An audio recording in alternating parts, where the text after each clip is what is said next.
If you suffer from lower back pain and you've tried static stretching to fix it, you've probably noticed by now that it doesn't really work. Most stretches are a waste of time. They feel good for the 5 seconds that you're doing them, but once you stop, the pain creeps right back in. That's because stretching pulls on irritated tissue and never really fixes the root cause of the problem. Why? Because your lower back isn't the actual problem. It's the victim of a broken system. You don't need more stretching, you need better movement. And that comes with more stability, more control, and more truth in how your body moves. I've worked with thousands of people who thought that they had back issues, some of them even contemplating surgeries. But what they really had was a movement issue.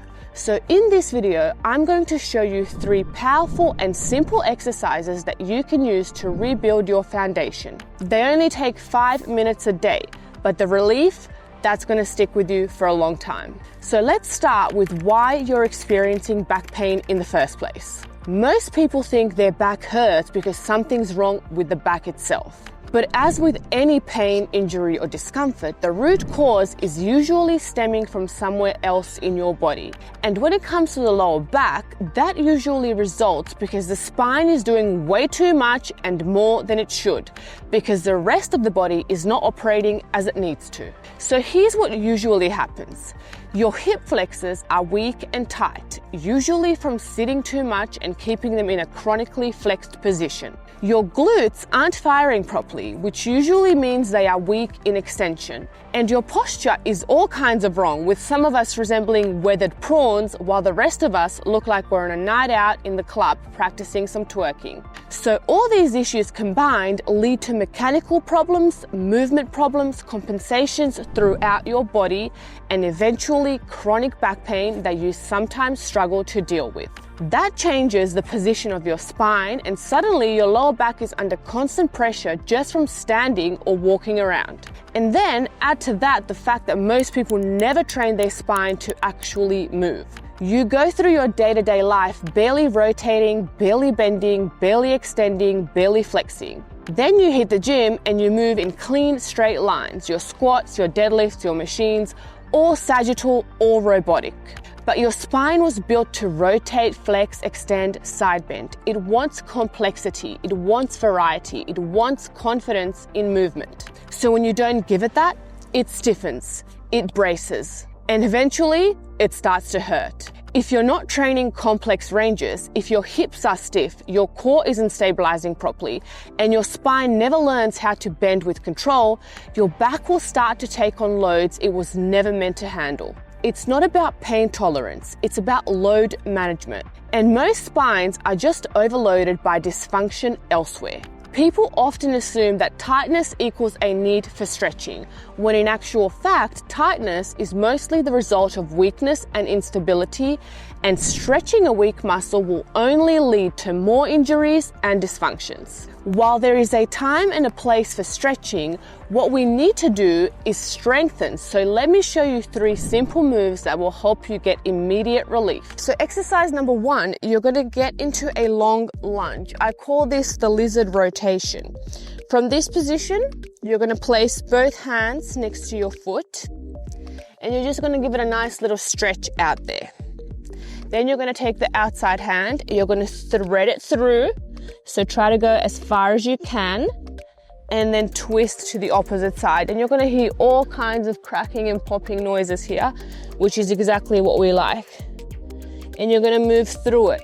Keep the back leg as close to the ground as possible and keep quite stable, because your body will want to rotate and you need to stabilize those hips and that core in order to stay in position. So you're going to repeat this. You can do it for reps, 10 to 12, or you can do it for time, working for a minute each position. So here, place both hands, then you're going to reach under, and you're going to rotate.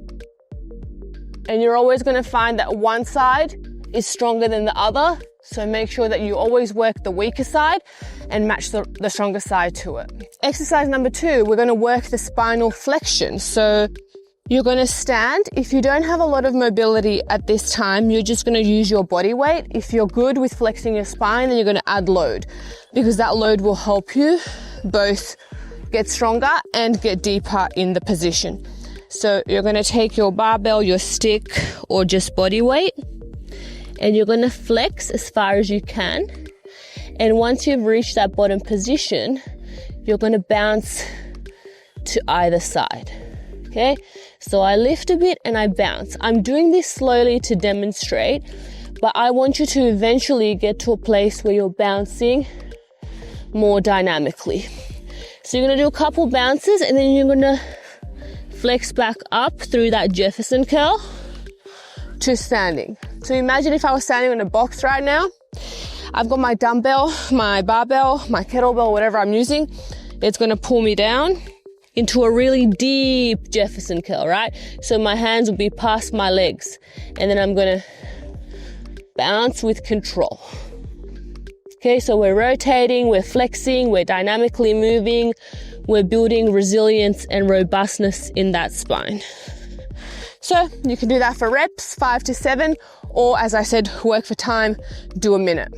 Okay, and exercise number 3 is what I call the quadrupedal to tabletop rotation. So we're working both protraction in the spine and we're working extension on the opposite side. So you're gonna get down on all fours, you're gonna protract. So think about separating your shoulder blades away from each other. Push the ground, keep the knees nice and close. You're gonna take one leg, you're gonna thread it through, and you're gonna rotate, keep your hips nice and high, and you're going to push up to the sky, extending your hips. Then you're going to come back to that position. Then you're going to repeat on the other side, rotate, lift the hips up nice and high. Don't arch your lower back, keep your pelvis tucked. Reach, hold, and come back to position. And then you're slowly going to be moving around, holding that extension, and coming back. So this one's going to be really tough on the shoulder as well.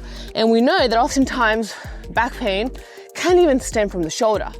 So we want to be strengthening the hips, the glutes, the ankles, the shoulders, the core, lower back, upper back, all of it. And that's what's going to help you avoid back pain in the long run. Not your little 30-second stretches after a workout.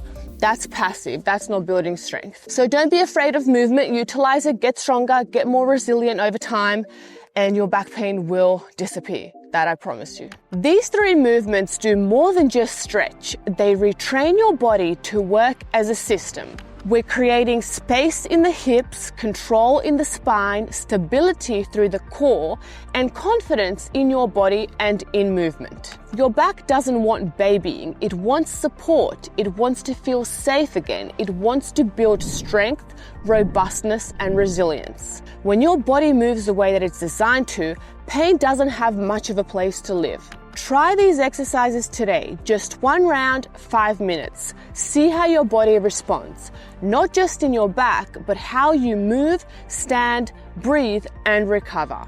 If it helps, let me know in the comments. And if you've dealt with back pain, share this with someone else who might need it too. And if you want more movement tools that actually change how your body feels forever, then check out Moves Method. This is more than pain relief. This is movement for a better life.